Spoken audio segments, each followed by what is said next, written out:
Hello everyone. One more day, one more lecture, one more learning.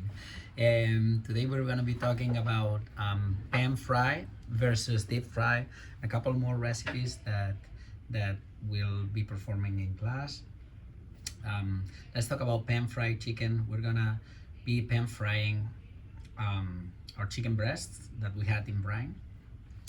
Basically, our chicken breast, we'll remove them from the brine. Okay, they're already seasoned, and so the brine has already come into the flesh, right?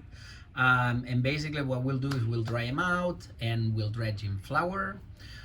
We'll dip in a mix of beaten eggs and buttermilk, but as well you can use only beaten eggs. Like I'll use this ratio of a mix of beaten eggs and buttermilk to get a little bit more flavor, more fat. Okay, and finally we'll dip it in panko.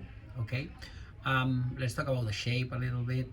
Basically, what I want is to do like chicken strips. Okay, so we'll remove the skin, we'll get some chicken strips, and we'll use it for pan frying. Okay, things that are important in this lesson.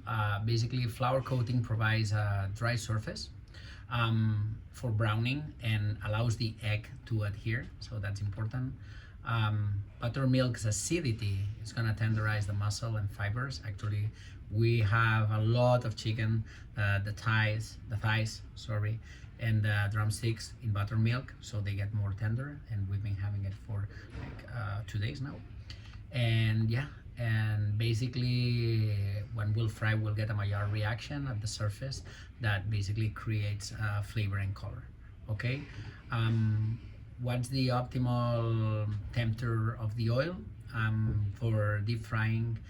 The chicken will be around like 165 Celsius, which would be around 335 Fahrenheit. Okay, something like this. Okay, let's talk about deep frying. We're going to be deep frying chicken. Okay, basically we have our chicken in buttermilk.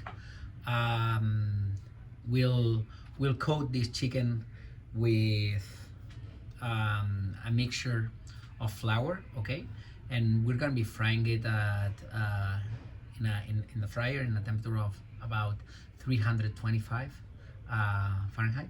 Okay, so we don't want to deep fry really high because we're going to burn the chicken and chicken's not going to be cooked inside.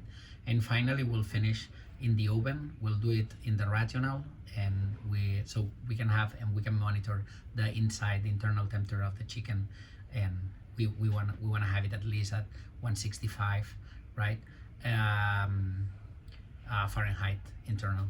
Okay, and finally we'll drain on rack if there's an excess of oil, which it shouldn't. Okay, more recipes that we'll be performing. Braised greens. We're gonna be sweating onion and garlic in a pot. Add smoked turkey tails and basically put enough water to cover and simmer until the meat's tender.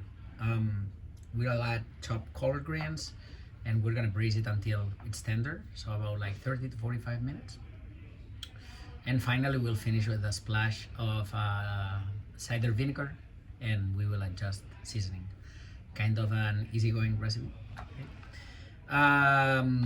And then another complex, more complex recipe, more complex side, which is going to be potato salad, which will integrate as well a mayonnaise, and we'll need to do a traditional mayonnaise.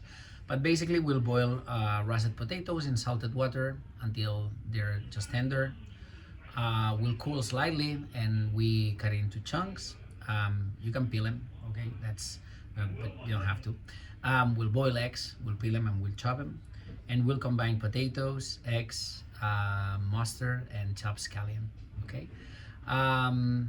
We'll season to taste, and basically we'll chill before serving. As I said, like there is we have the faculty to add mayonnaise in this recipe. Not that we have to, okay, but we'll be practicing mayonnaise, and we'll have these two versions of a potato salad and with mayonnaise will be a Olivier salad. Will be missing just a couple of ingredients. Will be on the beet side. Okay. Thank you very much, and I see you in class.